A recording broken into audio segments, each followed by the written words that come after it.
Lead me on, help me stand. I am tired, I am weak, and I am worn. Through the storm, through the night, lead me on to the light.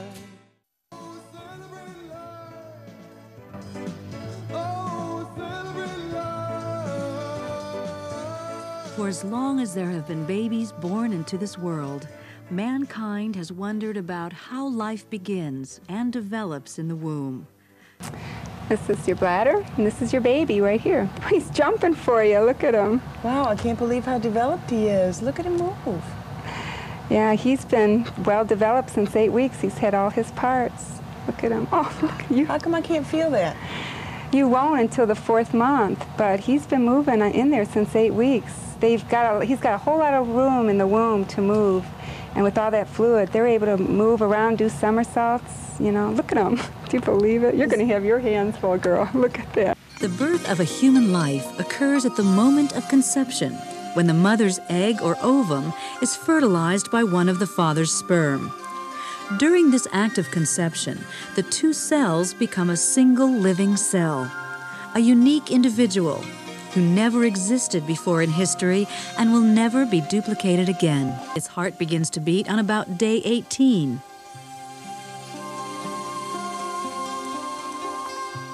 This is an image of just 4 weeks. Can you see the heart beating? Listen to the Doppler of that heart. They decided to create an environment where they would convince the blacks to severely limit the number of children they were going to have, and thereby commit race suicide. We have now reached a point in this country that the abortion industry at this point kills as many African American people every 4 days as the Klan killed in 150 years. And you can truly say the most dangerous place for an African American to be is in the womb of their African American mother. Hello everyone, welcome to Love Them Both. This is a talk show, roundtable talk show on abortion, the sacredness of human life, and the other growing social problems of our time, which I think everyone is realizing today. Our world is, we don't like the way the world is going. I don't think anybody really does. Keep a pen and paper handy. You will see from time to time on the show a helpline if you're pregnant and scared, or want to know more information about adoption, or even if you are suffering the pain of a past abortion, you can call this helpline 24/7 anywhere in the United States, and they'll put you in contact with a free and confidential counselor near you. And the second hotline is for human trafficking, sex trafficking, the slavery that's becoming a perfect storm in our world. If it's everywhere in plain sight. If you know or suspect someone who's being some young person in your neighborhood or elsewhere who's being used in sexual slavery, you can call this hotline at Health and Human Services, and what they can give you is information on how you can proceed with the information that you have. A lot of times we may just have a suspicion that someone's being trafficked, but we need more proof. Well, the Health and Human Services hotline can give you advice on how to proceed with what you know. And then, of course, you can always call the local police or the local FBI if someone is in danger, if you suspect someone's in danger. So, our topic today of this show, in the worsening world conditions around us, I've titled this show that the 2016 presidential elections and all of the elections in 2016 are very important. And the reason is basically that whoever elected the next president may be able to appoint as many as 5 justices to the Supreme Court of his or her ideology. The reason is the current justices are getting old. Antonin Scalia died at age 79. He served for 30 years. So these 5 justices can serve 30 or more years, like a term for more than a generation. He created 1 vacancy. 3 other current justices have already passed the retirement age of 75, and 1 will reach the age of 75 by the end 8th year of a 4 to 8 year term of the next president. So the next president has the chance to name 5 justices to the Supreme Court of his or her ideology and affect which this kind of court would provide 7-2 decisions, not these 5-4 decisions that we struggle with today and last for 30 years or more. This is going, in Hillary Clinton, liberal Hillary Clinton, we know that we'll get more of the kind of justices and decisions that we've been having. They have brought us same-sex marriage now, and we're telling us and the young people of children that same-sex marriage is a reality. By law, it's telling us that. We're approaching transgenderism, which will reach the Supreme Courts probably in the not too distant future, in which now they're getting into the schools and telling young children that they can be a different gender in their mind if they want to than their actual biological sex. And so these are the kind of literal crazy decisions you'll get from liberal judges. Now, Donald Trump has already presented a list of conservative jurists that he would appoint, and this has received praise by a broad range of moderate people. These would be judges in the mold of Antonin Scalia, who, as I said, he held the court at bay with his conservative knowledge for some 30 years. Now, to approve conservative judges by a president, we need conservative senators and legislators throughout all to support and approve them throughout all levels of government. We need, for example, Pat Toomey was already a U.S. Senator. He would support conservative judges. His opponent, the liberal Katie McGinty, would not. At a more local level and outside the Senate, right here in the 14th Congressional District, around in the center of Allegheny County, the incumbent liberal Mike Doyle, Congressman Mike Doyle, would not support conservative justice, but he has now a challenger, conservative Lenny McAllister, this election, who would support conservative justices. And to effect a conservative change in paradigm, we need public officials really at all levels to support conservative principles, including our guest today. I'll introduce him shortly. John Ritter of Monroeville is a candidate for the state House representative in Monroeville area, 25th district. He would support conservative policies. So I've already touched on what liberal court rulings. Let me take a little closer look here now. What are liberal court rulings actually doing to America and its children? It may surprise you. Liberal court decisions began to start in earnest in 1962 in Engel versus Vitale. In that year, which was the year I graduated from high school, by the way. And this has very emotional meaning to me almost. In that year, the Supreme Court declared the New York Board of Regents state prayer that required in the public schools of New York was unconstitutional. Now, as I said, I graduated in the following year, in 1963, along came Abington School District versus Shemp, and this removed the Bible school readings for devotional purposes, declared unconstitutional by these liberal balances in the court taking root. Now, as I said, I graduated in 1962. That was the last class to have had prayer readings in school, devotional readings in school, and prayers in school, and for all 12 years of public school. And really, when this happened, I remember sitting in the auditorium balcony in a school assembly in high school, hearing that this was taking place. And I was really in disbelief and sad. I'm saying to myself, thinking to myself, this couldn't be serious. This is not for real. This couldn't really be a serious decision. Because during all those 12 years of public school, these devotions gave a higher purpose to children. This really was the one thing, or the best thing, that I liked about school in all 12 years was the devotions.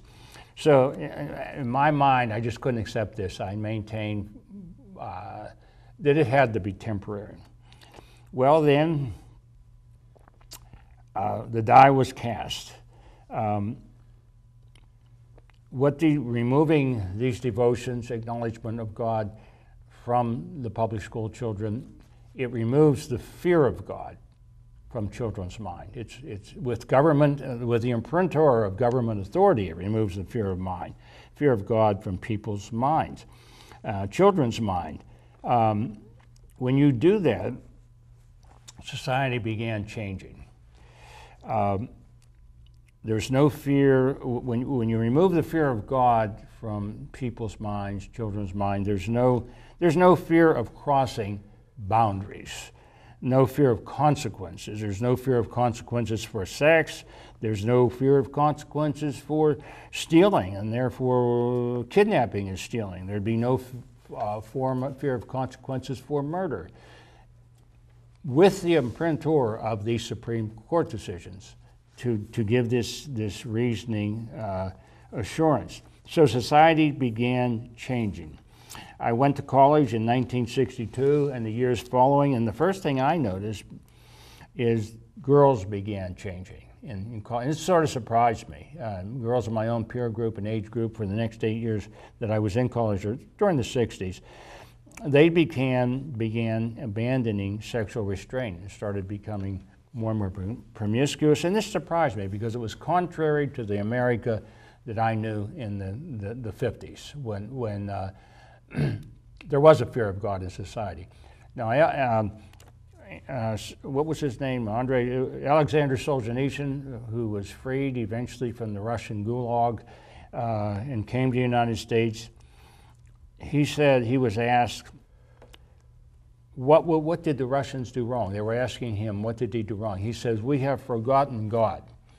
Well, that's true, but I don't like to say it that way. I say we remove the fear of God, because if you can forget God, it sounds like this God is maybe you don't have to pay too much attention to him. If he's something you can forget, and that is not the reality. So I prefer the term, if we remove the fear of God.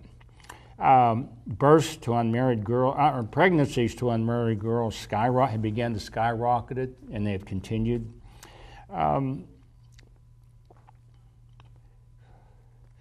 Let's see. So there was no fear of God. Sexual boundaries, as I said, all of this with the imprinter of the Supreme Court saying, eventually we're going to see here, they say you don't have to obey the 10 Commandments either. They were removed.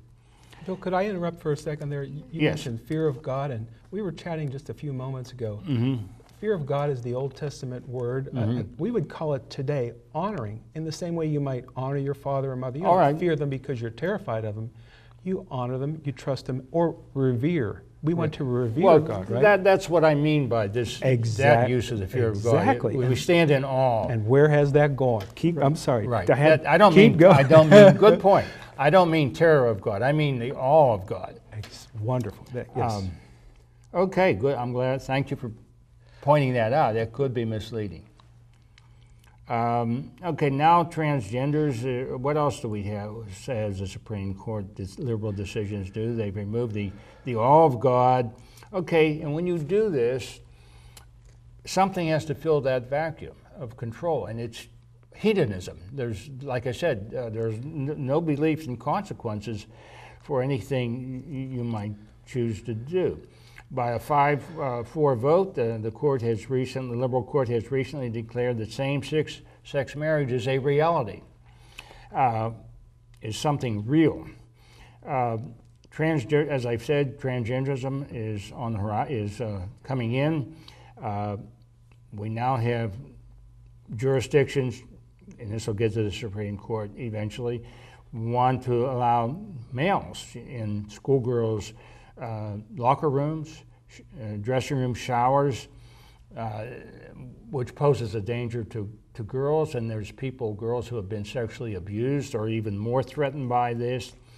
So I'm getting at the point that there's a threat to female safety by transgender use of facilities like that, especially for victims of sexual abuse. They're talking now about wanting marriage between transsexuals is on the horizon. And my point is all of this is to say this. We're teaching children also that flowing from this liberalism, these liberal type of decisions, and removing the awe of God,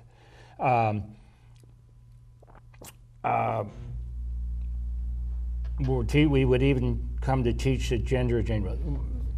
These children, if I may pull it colloquial, they're going to be crazy.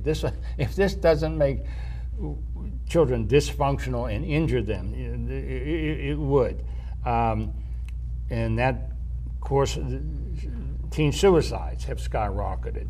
The second leading cause of death from people 10 to 25 years old is suicide, tragically. When you have no rules for life, you don't know how to run a successful life. The basic underlying problem here is that liberal government programs, like the Great Society programs, intending to do good, have aimed at one problem, but they've had unintended consequences on the spiritual and moral problems of society.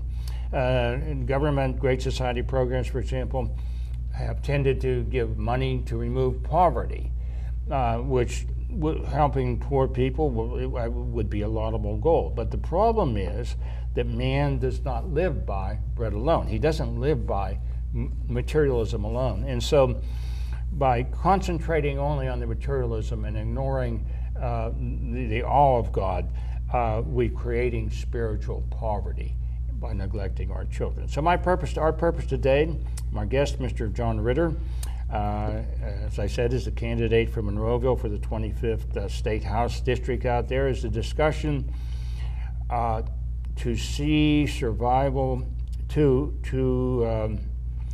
discussion to see how the survival and its use depends on a president appointing up to 5 conservative justices, the next president. It actually depends on it because conservative judges can make decisions that restore the awe of God and the 10 Commandments. So with that, we'll get to our guests and discussion here in a minute.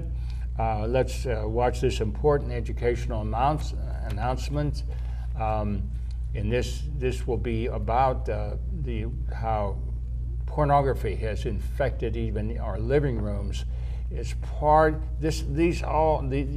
the ability to do these things, to removing restraints of self-control from these liberal decisions, court decisions, has brought us to the point where you have to deal on your own computer in your own living with the message of pornography concerning young girls. So if you'll show the PSA, please. Wondering what you'll be when you grow up. what you'll do and where you'll go. On this road you'll travel far. There's one thing that you can know for sure. Your daddy's here and will love you. Caring and protecting daddy's girl is what I'll do. When your childhood is all through, when you leave and live out on your own, your daddy's here and will love you. Caring and protecting daddy's girl is what I'll do. Pornography is not victimless. Real men defend women and children no matter whose daughters they are. Become a defender today.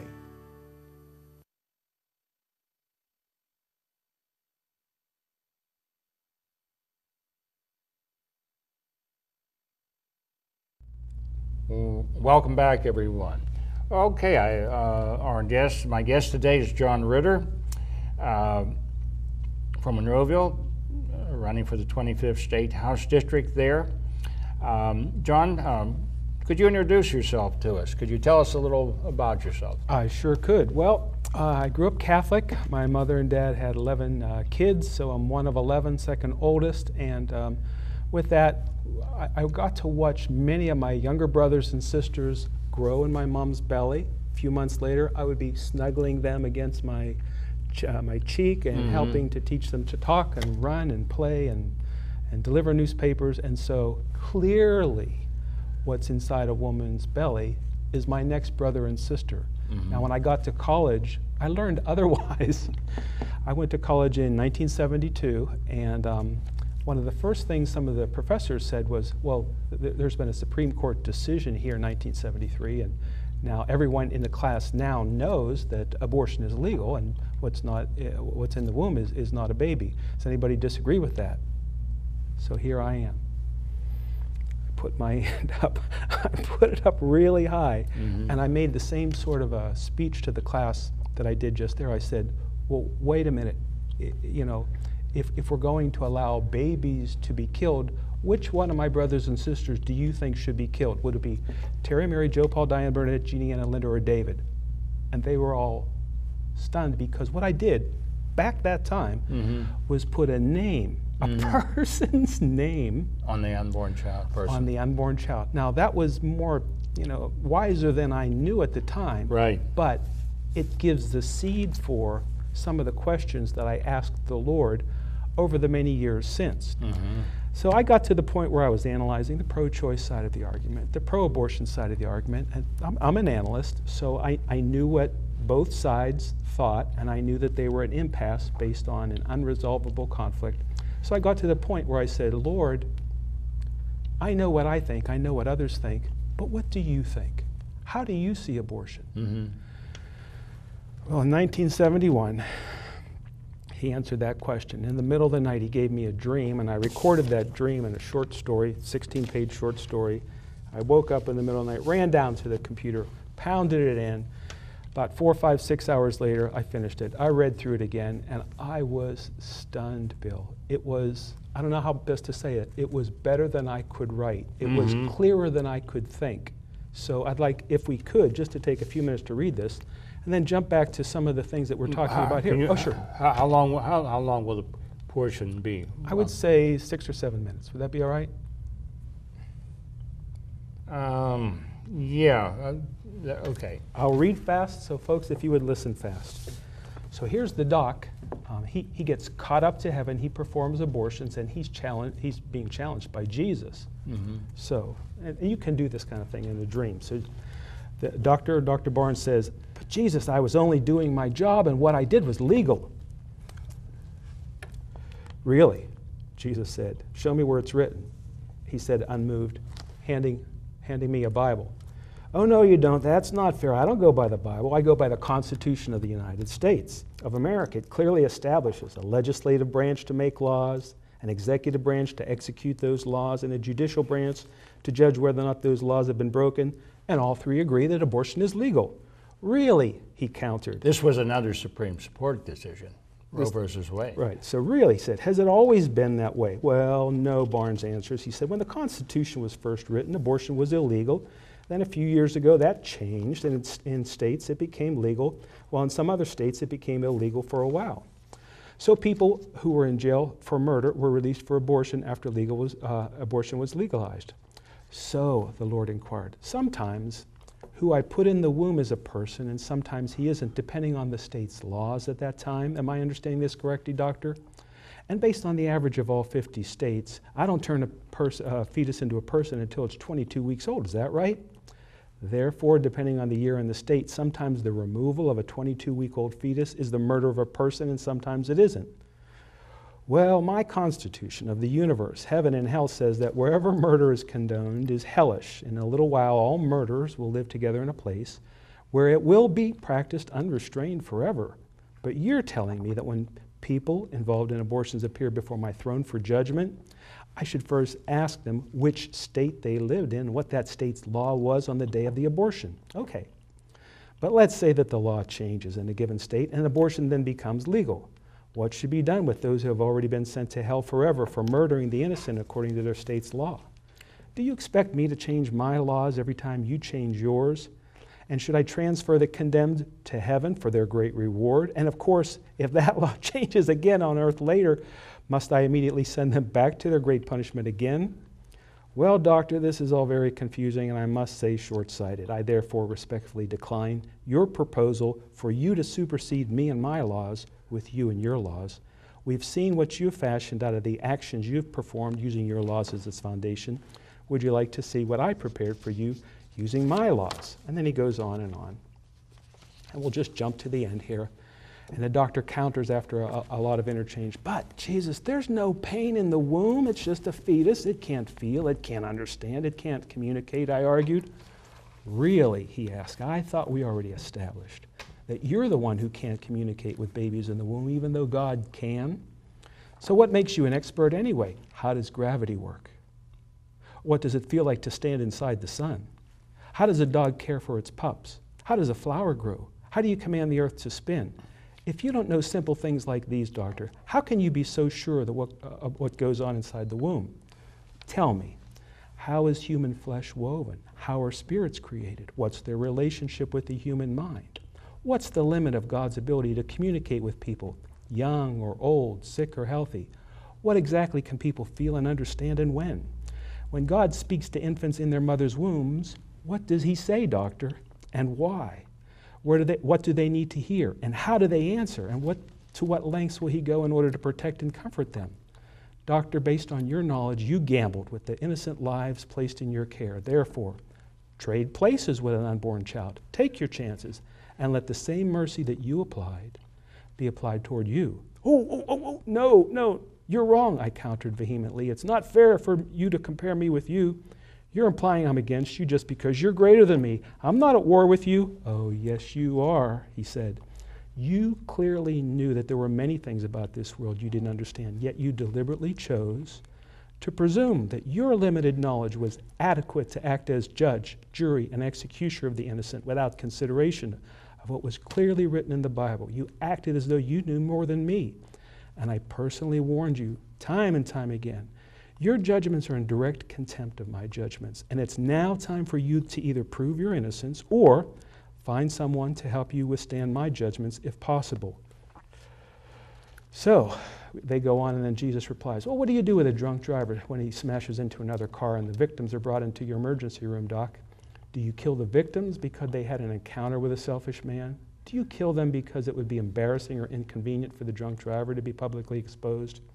Or do you legalize drunk driving by asserting that it's only realistic to acknowledge that men will always drink and drive?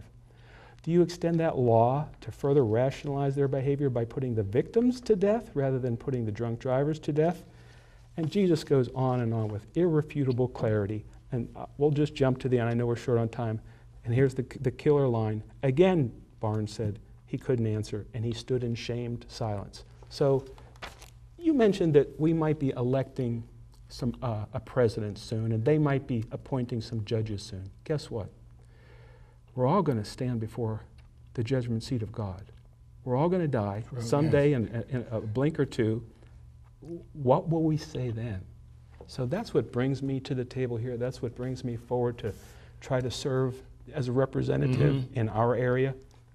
I was breezing through the scriptures, and I came across this one verse yesterday morning. It talks about Obed-Edom. It said, God had indeed blessed him. It talks about what he did, and it says, out of the blue it says, God had indeed blessed him.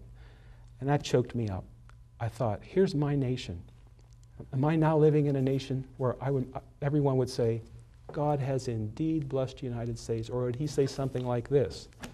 They've turned away from the fear of the Lord, the knowledge of the Lord, the respect and awe and wonder for the one who, on our coins it's written, in God we trust. I wonder if God would challenge that trust. Well, the Roe versus Wade did violate the Ten Commandments, thou shalt not murder, one of God's, the Ten Commandments, which I want to get to and that was a liberal court decision. It opened up Pandora's box, the conflict and struggles we've had, and the loss of life and peace of mind due to abortions ever since. Legal. In 1980, now that was in 1973, Roe versus Wade. In 1980, there was the liberal decision Stone versus Graham, and they ruled that the Ten Commandments could no longer be required or permitted in schools, because if the children saw the Ten Commandments hanging on the school wall, they might read them, and if they read them, they might meditate on them, and if they meditate on them, they might obey them. But the Ten Commandments, the Supreme Court was saying, was a religion. Well, if they would do that, they would have seen the Ten Commandments, thou shalt not murder. And oh, how we were wishing today that children would obey that commandment. Let me test that. About 55 or 65 million students have been killed since 1973 through abortion. If those students were alive, wouldn't they be having houses and jobs and paying taxes and going to schools and growing? Wouldn't our nation be growing and being honored and blessed by God? Yes. So let me ask us a question. Is our nation being honored and blessed by God? It says right here, God had indeed blessed him. So I'm afraid that God is withdrawing his good, holy, healing, supportive hand, and he's letting us do what we want. That terrifies me. And we're having a terrifying world grow out of that too. And these liberal Supreme Court decisions have given the courts and the governments permission to do that, to don't pay any attention, not fear God's boundaries, the consequences for violating them, and do what we feel like doing. So the Ten Commandments are not permitted in schools. They didn't want them to obey them, but they wouldn't. Without the Ten Commandments in schools, here's my point here. Children cannot be taught not to murder. They're without the Ten Commandments in schools. They're being taught not to murder. They're not being taught not to murder, but it's being done with the imprimatur or the authority of the government and the Supreme Court that murder's irrelevant. They're being given or taught a logically incoherent system of civility. Yes. A system that can't work. Right. Well, the Ten Commandments are not permitted in courtrooms, government buildings, or property. And again, this removes the awe of God or the fear of God from society. And without that, there's a vacuum, and selfishness and hedonism fill that vacuum. If you won't even honor God, if a student won't even honor God, why should they honor the teacher who stands in the place of the parent? Why should the student honor the parent? So they're all interrelated. Isn't there a scripture that says something about honoring your father and mother, and then it goes on, which is the first commandment with promise, that it may be well with you and that you may succeed or grow and prosper on the earth. With the Ten Commandments removed, children are not taught this. Right. And there's violence everywhere. Here are the costs we're seeing today, that there's violence everywhere in our society. So how do we stop it? Right. Well, I'm going to give a couple examples just on the news lately. Downtown, Wood Street subway station, they've been in the downtown area, they've been having increasing series of shootings, mainly youth, I believe. In Wilkinsburg, approximately 6 members of one family were ambushed in Wilkinsburg at a cookout as a retaliation apparently for something else. In Chicago, a 12-year-old son of one gang member was lured into an alley by another gang member and shot to death. A 12-year-old boy. School violence today is a common threat. So, the solution, and this brings up the point, the solution to this, everyone is asking, how can we stop this violence? We have marches, we have neighborhood watches, and these things are maybe fine, and they're to a certain extent, but they're addressing the symptoms.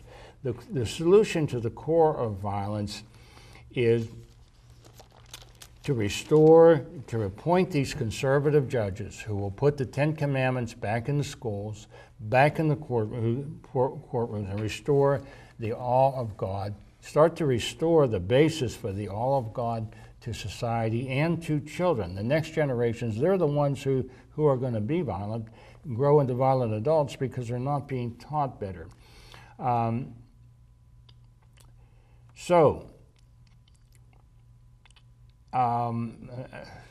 The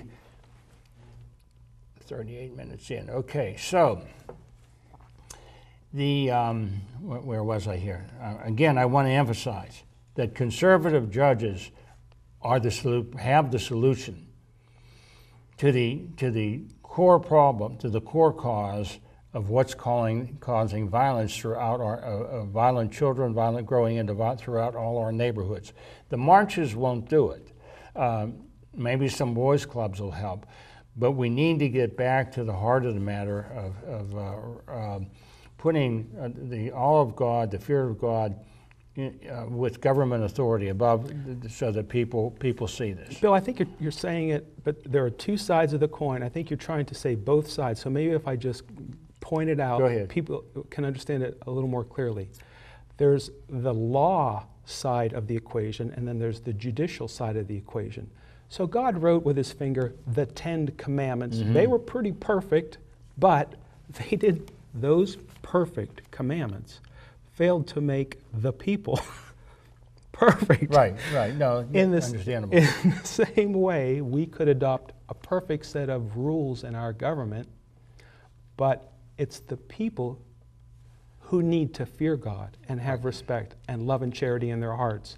That way, they can live under the coherent system of laws that are laid out. Yes. A rebellious people living under a great set of laws will be rebellious against the laws. But still, what we have now is no restraint. That's the trick. So we must do both. Right. We must have good laws, good judges, and good hearts, people. Good hearts. Get good conversion. So let's say judges get elected who won't do what's right in God's sight. The people are still free to pray. Yes. Our Father, you're in heaven, we're on earth. Let your kingdom come, whether the judges understand it or not.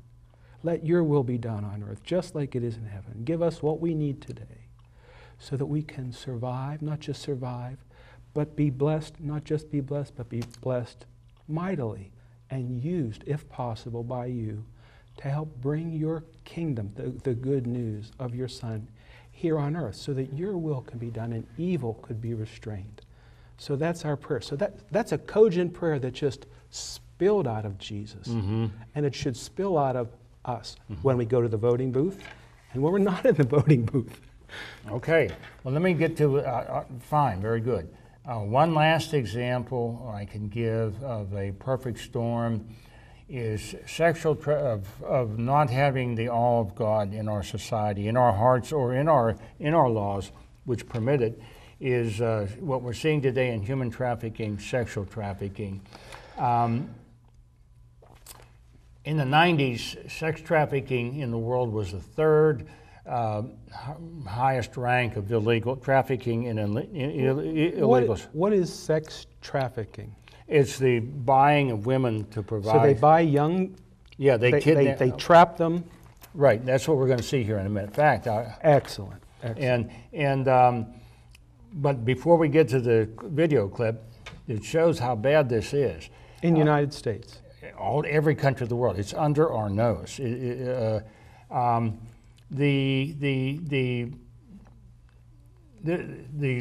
of this pornography created a sexual appetite. All of this hedonism without fear of God allowed the sexual appetite in men to feed in men until they're willing to pay more and more money for strip clubs, escorts, young sex slaves, and women have to be trafficked for this. They have to be gotten somewhere to provide this, and there's a black market. Tricked or captured or manipulated, somehow they get these women. Well, trafficking in these women, capturing and selling these younger girls now, was third in illegal trafficking in the world in the 90s.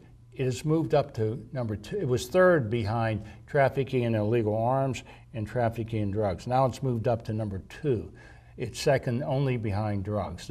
You can traffic an individual and sell their body over and over again, whereas other objects, even if you sell drugs or arms, once you sell it, it's you gone. Eat the drug or you drink, you smoke the marijuana, so it's gone. This is a perfect storm, and it's flowing from this hedonism in the absence of God. So let us. There's a 9-minute video here which shows this excellently.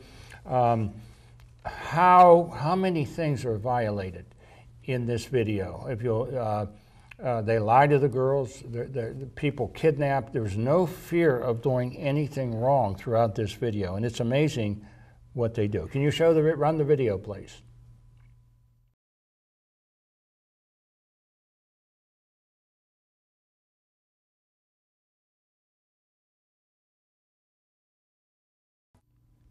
Okay, welcome back, everyone.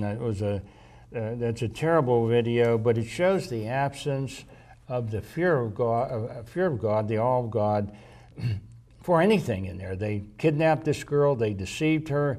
They were going to rape her into submission, steal her from her family, and sell her body over and over until she was dead. This is what happens when there is no fear of God, no sense of right and wrong.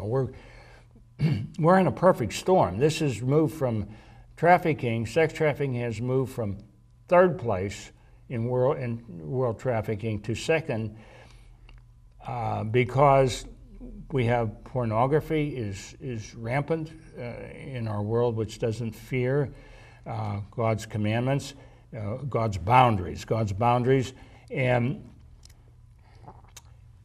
now you have technology, which takes pornography everywhere to every age. So we have a perfect storm here that's endangering everybody. These young girls, they can be stolen from the mall. Your daughter can be taken away, talked into falling in love with someone, and you'll never see her again. This happens. That's what they were trying to do in this video clip. But this all happens because the people in the traffickers, anything goes. They are not afraid of any boundaries, and this is becoming so widespread. And we need conservative judges to start and this flows from this absence of the fear of God that has been taken away from these liberal court decisions. We need conservative judges to put the 10 Commandments back in the courtroom, back in the school, just for the educational value of putting the awe of God back into people's thinking. All right, so let me test that. I ask us the rhetorical question, what could we do about it?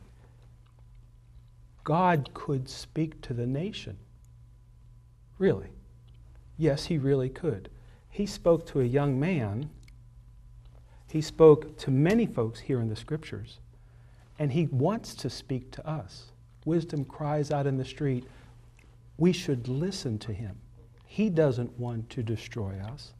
No. He wants to rescue us. How much does he want to rescue us? There are proof marks in his body where he was crucified. That proves that he's not against women who have abortions, men who abandon women, sex traffickers, drug dealers, liberal judge. He's not against people. He laid his life down for us. He wants to rescue us. So if we ask, he'll answer. But we must ask correctly. That's why I took a time a few moments ago to pray what we call the Lord's Prayer, our prayer, asking his kingdom to come on earth. Can his kingdom really come on earth?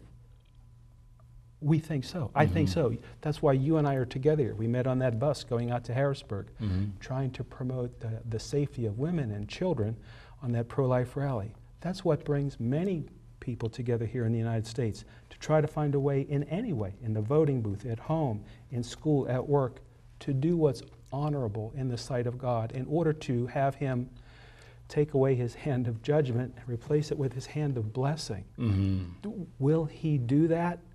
We don't know. We must be humble. We must ask repent and respond and repent. and ask. And then what will God do if God wanted to bless us?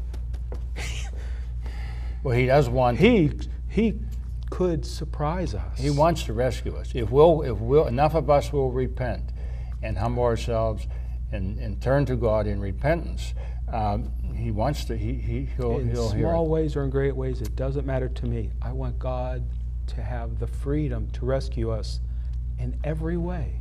I see our time. We're running down. We have less than a minute left.